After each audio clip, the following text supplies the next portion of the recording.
Halo semuanya, aku Atis Fajriza, welcome back to my YouTube channel. Kali ini kita bakalan bahas soal-soal tes karakteristik pribadi yang pastinya mirip banget dengan soal aslinya. Ya, jadi sebelum dimulai, jangan lupa di like, komen, dan subscribe channel Atis Fajriza dan bisa cpns.com. Oke guys, jadi menurut Permenpan RB tahun 2023, indikator ataupun kisi-kisi dari soal tes karakteristik pribadi itu ada 6, ya. Ini sama seperti soal ataupun kisi-kisi di tahun 2021.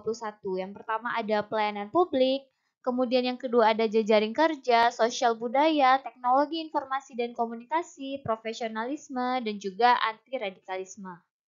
Oke guys, buat kalian yang cari bimbel persiapan SKD CPNS 2023, langsung aja daftar di www.bisacpns.com. Ya, di sini ada kelas sebanyak 21 sesi, kemudian ada paket tryout rekaman Zoom tiap sesi. Materinya juga pasti udah yang terupdate, akses penuh selama 1 tahun.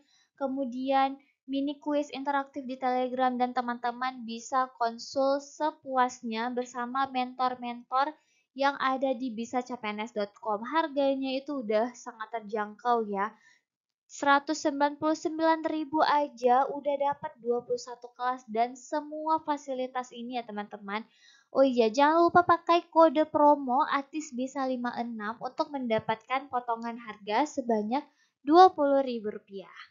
Nah, untuk definisi per masing-masing indikator udah aku cantumin semua di sini. Kalian tinggal capture aja dan baca-baca aja ya guys. Jadi ini tuh udah sesuai dengan Permenpan RB tahun 2023. Selain keenam indikator tadi, soal-soal TKP juga merujuk kepada fungsi aparatur sipil negara nih ya guys ya. Jadi sebagai pelaksana kebijakan publik, pelayan publik, dan juga perekat dan pemersatu bangsa. Ini udah sesuai dengan Undang-Undang ASN nomor 5 tahun 2014. Oke guys, jadi sebelum kita bahas soal-soal TKP yang pastinya keren banget ya, kita harus tahu dulu tips dan trik menjawab soal tes karakteristik pribadi. Karena jawaban dari soal-soal tes karakteristik pribadi ini tuh mirip-mirip ya dan semuanya itu bagus. Jadi kita itu harus tahu trik cara menjawab soal-soalnya. Nah, yang pertama kita itu harus menentukan ya, ini wajib ya, teman-teman harus tentukan dulu subjeknya itu siapa. Jadi kan sering tuh kita, apakah kita itu sebagai pimpinan, ya kan? Pasti tuh sering tuh. Atau sebagai security. Atau mungkin teman-teman ditugaskan sebagai penyuluh dan lain-lain. Nah, fungsinya apa? Teman-teman mengetahui subjeknya itu ya, supaya teman-teman bisa mencari jawaban yang sesuai dengan tugas dan fungsi teman-teman. Jadi jangan sampai mengambil tupoksi orang lain. Misalnya nih, Anda ditugaskan menjadi security, tapi di dalam jawaban ada kata-kata saya akan mengubah kebijakan. Nah, itu kan tugasnya pimpinan ya, sehingga tidak boleh dipilih untuk tugas si security ya. Jadi ini tuh wajib kali teman-teman tahu di awal pembahasan soal. Kemudian yang kedua, kita harus tentukan dulu masalahnya itu apa ya. Jadi untuk apa kita tahu masalahnya supaya kita mengetahui solusi yang harus ditawarkan untuk pemecahan masalah ini. Nah, misalnya nih ada dilema antara harus memilih pekerjaan atau keluarga. Kemudian harus memilih antara pelayanan masyarakat dengan instansi. Nah, jadi dengan mengetahui masalah ini kita bisa tahu bagaimana solusinya. Kemudian yang ketiga itu indikatornya itu apa ya teman-teman ya. Jadi setelah subjek dan masalah, indikator ini sangat perlu ya. Indikator itu yang 6 tadi teman-teman. Ada yang pelayanan publik, jejaring kerja, sosial budaya, anti radikalisme, dan yang lain-lain. Nah, untuk apa kita tahu indikatornya? Supaya kita juga bisa memilih jawaban yang sesuai dengan indikator-indikatornya. Nah, setelah kita tentukan yang ketiga tadi, selanjutnya adalah kita harus menentukan solusi ataupun jawaban dari permasalahan tersebut.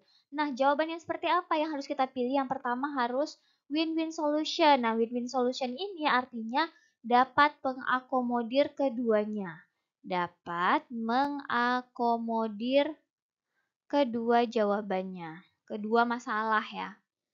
Contohnya nih kita dihadapkan pada dilema antara pekerjaan ataupun, dengan masalah keluarga, maka pilihlah jawaban yang dapat mengakomodir keduanya dan pastinya minim resiko ya, minim minim resiko dan, lebih maksimal keuntungannya. Oke ya. Kemudian pilih jawaban yang menunjukkan aksi nyata. Contohnya nih, misalnya dapat jawaban yang pertama, saya akan mempertimbangkannya. Kemudian yang kedua, saya akan segera mempelajari. Nah, kalau dilihat dari aksi berarti kan lebih nyata aksi yang saya akan segera mempelajarinya. Jadi, hindari kata-kata ataupun jawaban yang netral ataupun terkesan tidak peduli. Kemudian yang ketiga itu sesuai urgensi. Nah, lagi-lagi kalau misalnya kita dihadapkan pada suatu dilema, maka cari jawaban yang memang sesuai dengan urgensinya. Urgensinya itu lebih kemana gitu ya. Kemudian yang keempat itu realistis. Nah, realistis ini berarti tidak muluk-muluk ya. Jadi walaupun kita ditanyain tentang inovasi ataupun ide dan solusi, kita harus tetap memberikan yang terbaik tapi jangan muluk-muluk, harus tetap realistis. Nah, kemudian yang kelima, pilih jawaban yang paling kreatif dan inovatif. Ini juga sesuai ya dengan indikator dari teknologi informasi dan komunikasi. Jadi kalau misalnya ditanyain apa yang akan Anda lakukan, nah pilih jawaban yang paling out of the box, memberikan jangka waktu yang panjang dan juga efektif menyelesaikan permasalahan yang ada di soal tersebut. Untuk soal tes karakteristik pribadi ini, jumlah soalnya itu ada 45 ya. Passing grade-nya itu adalah 166 dan paling tertinggi itu adalah 225. Kemudian rentang poin dari soal tes karakteristik pribadi ini adalah 1 sampai 5 ya. Jadi tidak ada jawaban yang salah, teman-teman. Kalau misalnya nanti udah habis waktu, nggak sempat baca lagi, nggak apa-apa, jangan dikosongin, langsung aja isi. Pokoknya jangan pernah dikosongin ya. Kemudian waktu.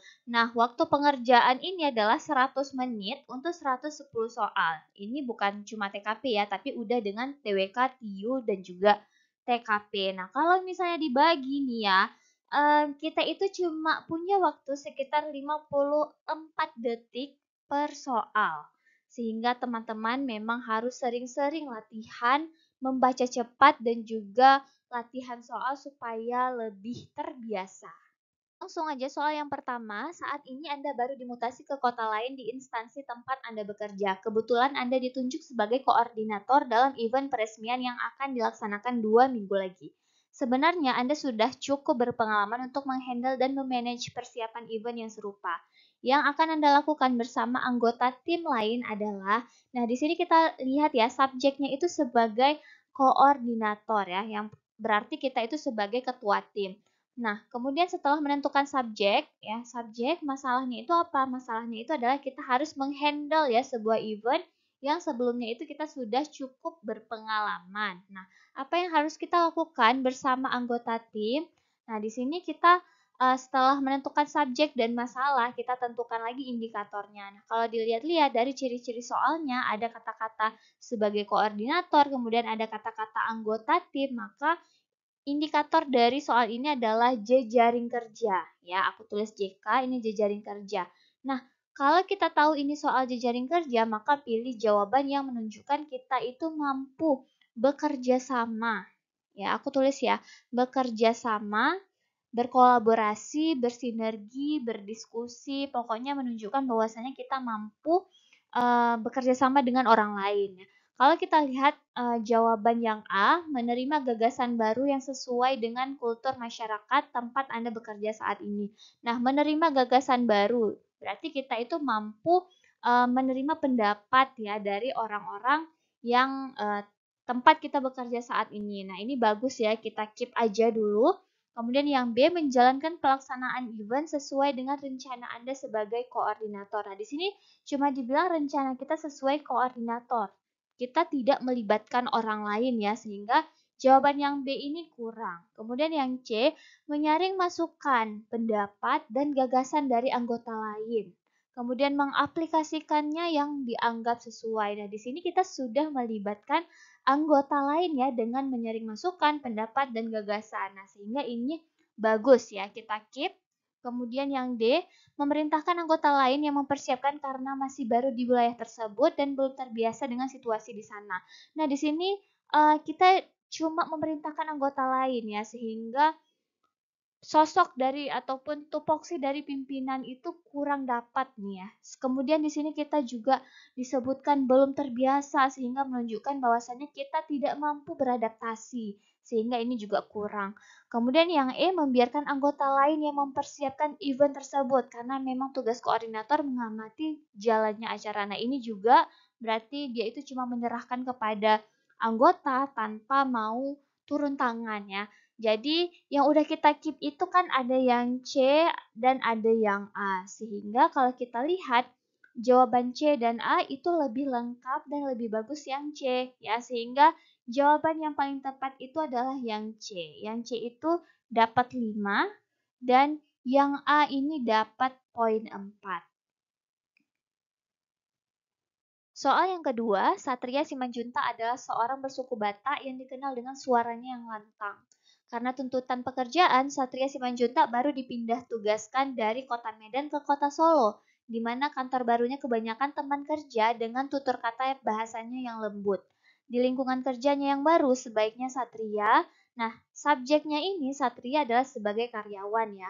Kemudian masalahnya apa? Masalahnya itu adalah dia itu dipindah tugaskan ya dari kantor lama ke kantor baru yang mana kantor barunya sekarang teman-teman kerjanya itu berbahasa lembut gitu ya, ngomongnya lembut sedangkan sebelumnya dia ini suaranya lantang. Nah, apa yang harus dilakukan Satria di lingkungan kerjanya yang baru? Kalau kita lihat dari ciri-ciri soalnya, maka indikator dari soal ini adalah sosial budaya ya, karena adanya perbedaan, kemudian pindah tugas dan segala macam. Nah, kalau teman-teman sudah tahu indikatornya ini adalah sosial budaya, maka pilih jawaban yang menunjukkan kita itu antusias ya. Antusias untuk belajar dan beradaptasi. Beradaptasi dengan lingkungan baru. Nah, itulah makanya dari awal aku bilang teman-teman harus tahu subjek, masalah, dan juga indikator. Karena sangat membantu teman-teman untuk memilih jawaban. Nah, yang kita lihat jawaban yang A, mendekatkan diri dengan teman kerja yang lebih sesuai dengan kepribadiannya. Nah, kalau kita lihat awalnya ini bagus ya, mendekatkan diri dengan teman kerja. Kalau sampai sini tuh masih bagus. Tiba-tiba kalau udah ditambah nih yang lebih sesuai dengan kepribadiannya, berarti dia itu mengkotak-kotakkan ya, dia cuma dekat sama orang-orang yang sesuai dengan dia aja sehingga tidak mampu berbaur ya. Jadi ini tidak bagus. Kemudian yang B, berusaha banyak diam karena kepribadiannya sangat berbeda dengan lingkungan yang baru. Nah, ini juga kurang karena dia itu artinya tidak bisa beradaptasi ya, tidak mampu belajar.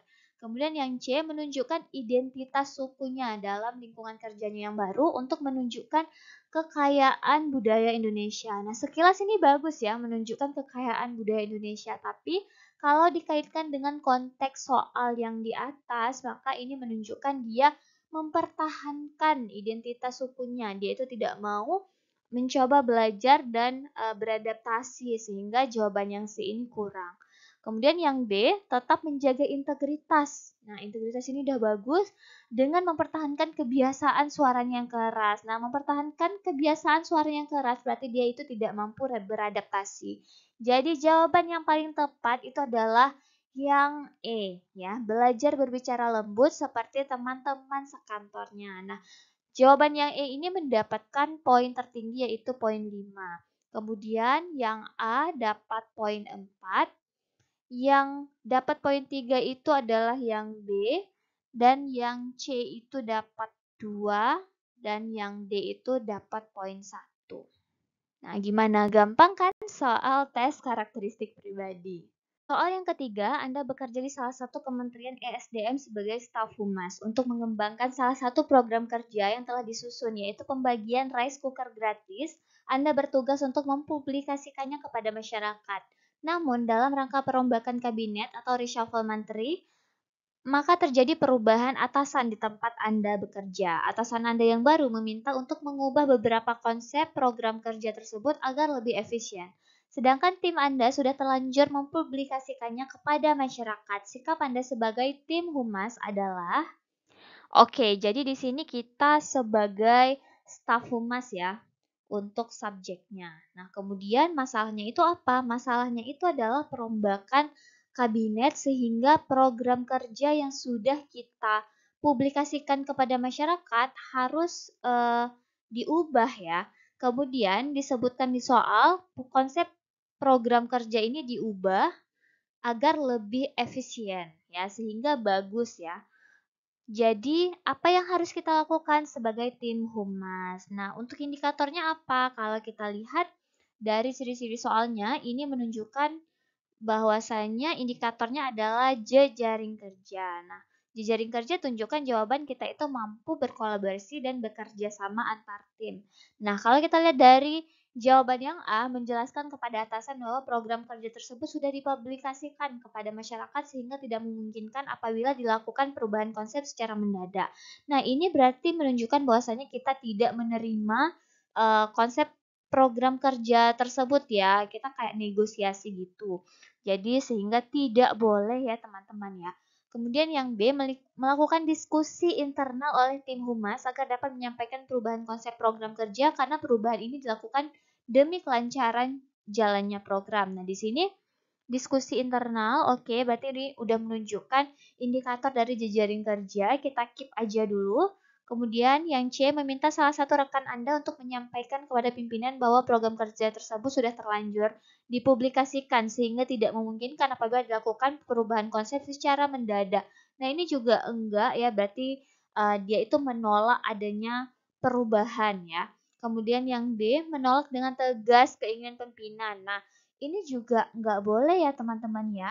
Kenapa? Karena perubahan ataupun uh, anjuran dari pimpinan ini disebutkan di soal ini agar lebih efisien ya. Kecuali memang disebutkan adanya perubahan konsep program kerja yang melawan aturan atau norma itu baru boleh teman-teman menjawab menolak dengan tegas sehingga tidak dibiarkan ya, sehingga tidak dibenarkan untuk menolak ya aturan ataupun anjuran dari pimpinan. Nah, kemudian yang E, melakukan diskusi secara keseluruhan. Nah, diskusi secara keseluruhan oleh tim-tim yang lainnya terkait perubahan konsep kerja karena tim humas sudah terlanjur mempublikasikan rangkaian acaranya kepada masyarakat. Nah, ini juga bagus ya. Kalau kita lihat yang sudah kita keep itu adalah yang E dan yang B. Nah, kalau misalnya kita lihat lagi dari soalnya, ini kan masalahnya sudah besar ya. Sudah merambat ke masyarakat ya, bukan masalah yang cuma antar tim atau antar personal saja sehingga tidak lagi diperlukan diskusi internal, melainkan sudah harus dilakukan diskusi secara keseluruhan sehingga dapat dihasilkan sehingga dapat memberikan solusi yang terbaik setelah melakukan diskusi secara keseluruhan oleh tim-tim yang lainnya. Sehingga jawaban yang paling tepat itu adalah yang E ya. E dapat poin 5. Kalau yang B tadi dapat poin 4, kemudian C dapat poin 3, A dapat poin 2, dan D dapat poin 1. Soal yang keempat, mulai bulan depan instansi saya mengharuskan semua laporan dibuat dalam bentuk berbeda, yaitu dalam bentuk grafik dan analisa, dengan program teknologi baru yang belum Anda pahami. Perubahan ini terjadi karena adanya pimpinan baru dari luar kota, padahal selama 7 tahun saya bekerja, seluruh laporan dibuat dalam bentuk manual. Yang harus saya lakukan adalah, nah kalau dari subjeknya ini berarti kita adalah karyawan biasa ya. Kemudian masalahnya itu adalah kita itu harus membuat laporan itu dalam bentuk grafik dan analisa yang mana sebelumnya kita cuma pernah buat itu dalam bentuk manual. Apa yang harus dilakukan? Nah, kalau dilihat dari ciri-ciri soalnya, indikatornya itu adalah teknologi informasi dan komunikasi serta sosbud ya, tapi lebih condong ke teknologi informasi dan komunikasi. Nah, kalau dapat soal teknologi informasi dan komunikasi, tunjukkan bahwasanya kita itu antusias ya, antusias untuk mempelajari teknologi baru. Ya, tunjukkan bahwasanya kita itu mampu dan mau menguasai teknologi yang terbaru. Nah, kalau kita lihat yang A, membuat dalam bentuk grafik dan analisa dengan program yang saya kuasai, yang penting bisa dipahami. Nah, berarti kalau misalnya ada kata-kata yang penting bisa dipahami, berarti ini tidak maksimal ya teman-teman ya, jadi kurang. Kemudian yang B, membuat laporan dalam bentuk seperti tahun-tahun sebelumnya. Nah, ini menunjukkan bahwasanya kita tidak mau mempelajari teknologi yang terbaru. Yang C, meminta bantuan teman untuk mengajari saya. Ada kata-kata mengajari saya menguasai program teknologi baru tersebut. Nah, ini benar ya, karena kita itu berarti mau mempelajari program teknologi baru. Kemudian yang D, meminta bantuan teman untuk membuat laporan dengan program teknologi baru tersebut. Nah, berarti kita minta teman kita yang membuat laporan ya, sehingga kitanya itu nggak ada ikut andil dalam pembuatan programnya. Jadi yang D ini kurang. Kemudian yang E, membuat laporan dengan program yang saya kuasai, lalu meminta bantuan teman untuk mengalihkannya ke dalam program yang baru. Nah, di sini kita tuh kayak kerja dua kali ya. Kita itu udah buat program, kemudian kita minta bantu teman lagi untuk mengalihkannya ke program baru. Sedangkan kita sendiri tuh nggak mempelajarinya, sehingga kita juga tidak bisa menguasai teknologi yang terbaru. Sehingga jawaban yang paling tepat itu adalah yang C ya. Yang C dapat poin 5. Soal yang kelima, ketika pemilihan kepala desa sedang berlangsung di tempat tinggal Anda, kakek Anda yang mempunyai hak pilih dalam pemilihan kepala desa, tetapi pada saat pencoblosan kakek dirawat di rumah sakit. Apa yang akan Anda lakukan? Di sini subjek kita sebagai masyarakat biasa, kemudian masalahnya itu adalah kakek kita sakit, padahal saat itu beliau mempunyai hak pilih dalam pemilihan kepala desa. Apa yang harus kita lakukan? Nah, jika kita berada dalam situasi seperti ini, yang harus kita lakukan adalah melaporkan keadaan kakek kita itu kepada pihak yang bertanggung jawab. Nah, pihak yang bertanggung jawab itu siapa? Yaitu adalah panitia, ya kan? Kita laporin dulu keadaan kakek kita kepada panitia. Nah, kemudian untuk kedepannya ataupun untuk langkah selanjutnya itu yang bisa menentukan adalah dari pihak panitia ya. Jadi kita itu nggak punya hak untuk menentukan langkah selanjutnya. Sehingga jawaban yang paling tepat itu adalah yang B ya teman-teman ya. Melaporkan kepada kakek Melaporkan keadaan kakek kepada panitia pemungutan suara untuk menentukan langkah yang harus ditempuh. Nah, ini mendapatkan poin 5. Nah, selain itu, poin 4 itu jatuh ke jawaban yang A, kemudian C dapat poin 3, D dapat poin 2, dan E dapat poin 1. Membiarkan hak suara kakek itu hangus. Jadi ini tidak boleh ya teman-teman. Soal yang keenam, Anda dipindah tugaskan menjadi salah satu kepala seksi di salah satu daerah yang berbeda kebudayaan dan kepercayaan dengan Anda. Di tempat kerja Anda sendiri tidak ada fasilitas ibadah yang memadai untuk muslim.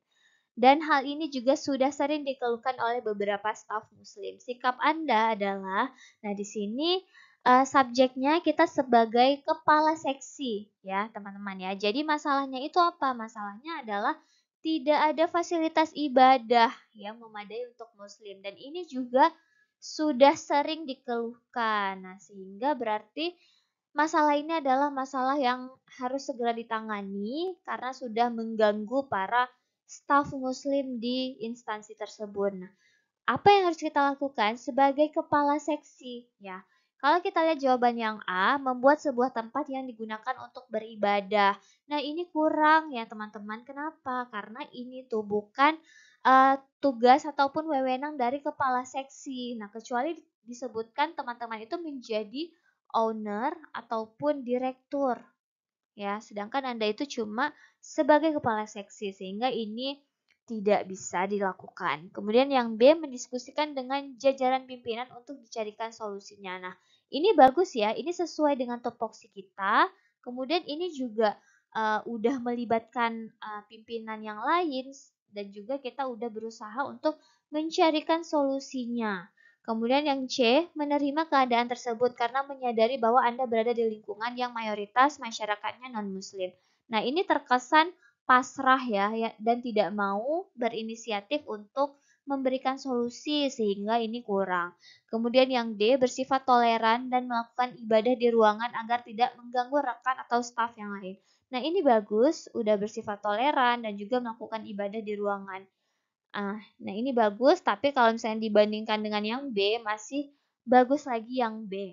Ya, kemudian yang E, melaksanakan ibadah di luar kantor saat jam istirahat. Nah, ini bagus juga, tapi tidak menjawab masalah yang ada di soal tersebut. Sehingga jawaban yang paling tepat itu adalah yang B. Yang B itu dapat 5, kemudian yang D dapat 4, yang C dapat 3, E dapat 2 dan A dapat poin 1. Yang ketujuh, pimpinan menugaskan Anda untuk menjadi ketua tim dan membentuk sebuah kelompok yang akan mengerjakan proyek besar dalam waktu singkat. Atasan mempercayai Anda karena Anda satu-satunya lulusan Magister Teknik Sipil. Setelah memilih anggota kelompok dan mempelajari proyek tersebut, Anda merasa ini akan membutuhkan waktu yang lama. Namun pimpinan tetap meminta agar tugas ini selesai tepat waktu. Apa yang akan Anda lakukan? Nah, di sini kita subjeknya adalah sebagai ketua tim, kemudian masalahnya itu adalah kita itu dipercayai untuk menyelesaikan sebuah proyek besar dan setelah Anda lihat-lihat rupanya proyek ini membutuhkan waktu yang lama. Namun pimpinan juga tetap meminta agar tugas ini selesai tepat waktu. Apa yang harus kita lakukan? Nah, di sini indikatornya adalah jejaring kerja ya. Ada ketua tim, ada anggota tim, kemudian ada pemberian tugas ya. Nah, jadi jika ada indikatornya jejaring kerja, maka pilih jawaban yang bisa berkolaborasi dan bekerja sama dengan baik ya, sehingga hindari jawaban yang menunjukkan kita negosiasi waktu karena di sini sudah jelas-jelas di soal disebutkan pimpinan minta tugas ini selesai dengan tepat waktu. Oke, kita lihat jawaban yang A, merancang sebuah alat untuk mempercepat proyek ini. Nah, sebenarnya kalau dilihat ini terlihat jawaban yang sangat inovatif, tapi kalau misalnya kita lihat dari soalnya ya, ini kan membutuhkan waktu yang cepat sehingga membuat sebuah alat ini tidak efektif ya teman-teman karena akan membutuhkan waktu yang banyak sehingga jawaban yang A ini kurang tepat. Kemudian yang B, mencari bukti pendukung lainnya seperti penelitian agar pimpinan percaya bahwa proyek ini akan berlangsung lama. Nah, ini juga berarti kita mau negosiasi waktu, perpanjangan deadline ya sehingga ini kurang. Kemudian yang C, memilih beberapa anggota tim yang paling cerdas untuk mempercepat penyelesaian proyek ini. Nah, sebenarnya ini terlihat bagus, namun kalau dari segi jejaring kerja, berarti kita itu tidak bisa memanfaatkan ataupun tidak bisa membagi tugas ini dengan adil ya, ataupun tidak bisa memberdayakan anggota kita yang lain ya, cuma memilih beberapa anggota tim yang paling cerdas. Kemudian yang D, melakukan pertemuan singkat untuk menyusun strategi bersama anggota tim. Nah, di sini ada kata-kata melakukan pertemuan singkat, kemudian menyusun strategi. Nah, strategi ini kan banyak ya, sehingga dia ini udah mewakili seluruh cara untuk mempercepat program ini, sehingga jawaban yang D ini bagus ya. Kemudian yang E, menambah jumlah anggota karena Anda yakin semakin banyak anggota tim maka akan cepat selesai proyek ini. Nah, di sini disebutkan bahwasanya Anda sudah membentuk sebuah kelompok ya. Nah, di sini sudah disebutkan kita udah membuat sebuah kelompok. Nah, kalau jawabannya itu menambah jumlah anggota lagi, berarti yang kita buat kelompok sebelumnya ini tidak bisa dimanfaatkan dengan efektif ya teman-teman ya. Jadi, jawaban yang E ini kurang. Sehingga jawaban yang paling tepat itu adalah yang D, dapat poin 5. Untuk poin keempat itu di jawaban yang C, kemudian E dapat poin 3, A dapat poin 2, dan B dapat poin 1.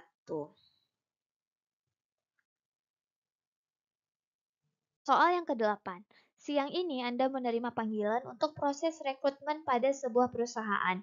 Ketika Anda berangkat untuk mengikuti rekrutmen tersebut, di tengah perjalanan Anda melihat kerumunan orang di pinggir jalan, dan ternyata telah terjadi kecelakaan dengan korban tabrak lari. Sedangkan Anda harus sesegera mungkin sampai di perusahaan untuk memulai seleksi. Melihat kondisi seperti ini, maka sikap Anda adalah, oke, jadi di sini subjeknya kita sebagai calon pelamar ya. Kemudian masalahnya itu adalah ketika kita buru-buru nih mengikuti rekrutmen, kemudian ternyata di jalan ada kecelakaan ya, karena kita pun tahu kecelakaan itu karena adanya kerumunan orang. Nah, dan di sini disebutkan kita harus sesegera mungkin sampai di perusahaan untuk memulai seleksi. Nah, jadi di sini kita dihadapkan pada suatu dilema ya teman-teman ya. Apakah kita itu langsung melanjutkan seleksi ataupun kita harus menolong orang dengan kecelakaan ini. Nah, kalau kita lihat jawabannya, yang A tetap melanjutkan perjalanan untuk tepat waktu mengikuti tes pekerjaan. Nah, balik lagi ke konsep awal yang kita bahas tadi, kita pilih jawaban yang sesuai dengan urgensi. Nah, kalau kita lihat yang mana nih yang lebih mendesak dan lebih darurat? Apakah yang rekrutmen atau yang kecelakaan? Kalau kita lihat yang kecelakaan ini ada kerumunan orang ya. Berarti otomatis orang yang kecelakaan ini sudah ada yang menolong. Ya, kecuali disebutkan tidak ada yang melihat, cuma kita yang menemukan. Nah, jadi urgensinya itu berarti lebih ke yang rekrutmen. Nah, sehingga kita harus memilih jawaban yang mendahulukan rekrutmen tersebut. Nah, kalau kita lihat yang A tetap melanjutkan perjalanan untuk tepat waktu mengikuti tes pekerjaan. Oke, bagus. Kemudian yang B mengabaikan karena harus mengikuti tes yang akan dimulai sebentar lagi. Nah, hindari kata-kata negatif ya, yaitu ada kata-kata mengabaikan, sehingga jawabannya kurang tepat. Kemudian yang C, mengejar pelaku tabrak lari dan memintanya untuk bertanggung jawab atas perbuatannya. Nah, ini ngapain ya? Kita urgensinya itu lebih ke proses rekrutmen. Kalau kita kejar pelaku tabrak larinya, nanti kita udah nggak sempat lagi nih ikut seleksi. Kemudian yang D, tetap melanjutkan perjalanan setelah yakin ada orang lain yang menolong. Oke, ini bagus. Kemudian yang E, menolongnya, kemudian membawanya ke rumah sakit atau kantor polisi. Nah, ini bisa dibilang kita itu berempati. Tapi kalau dilihat dari urgensinya ya, udah ada orang-orang yang menolong. Jadi kita harus tetap mengutamakan rekrutmen ini. Nah, sehingga jawaban yang paling tepat itu adalah yang A. Yang A dapat poin 5, kemudian yang D dapat poin 4, yang B dapat poin 3, E dapat poin 2, dan C dapat poin 1. Oke guys, jadi sekian tips dan trik menjawab soal tes karakteristik pribadi dan kita udah latihan 8 soal tes karakteristik pribadi. Jadi berapa total nilai teman-teman? Langsung aja di komen di bawah ya guys. Semoga video ini bermanfaat bagi teman-teman semuanya dan jangan lupa di like, komen, dan subscribe channel Atis Fajriza dan bisacpns.com. Sekian untuk video kali ini. Assalamualaikum warahmatullahi wabarakatuh.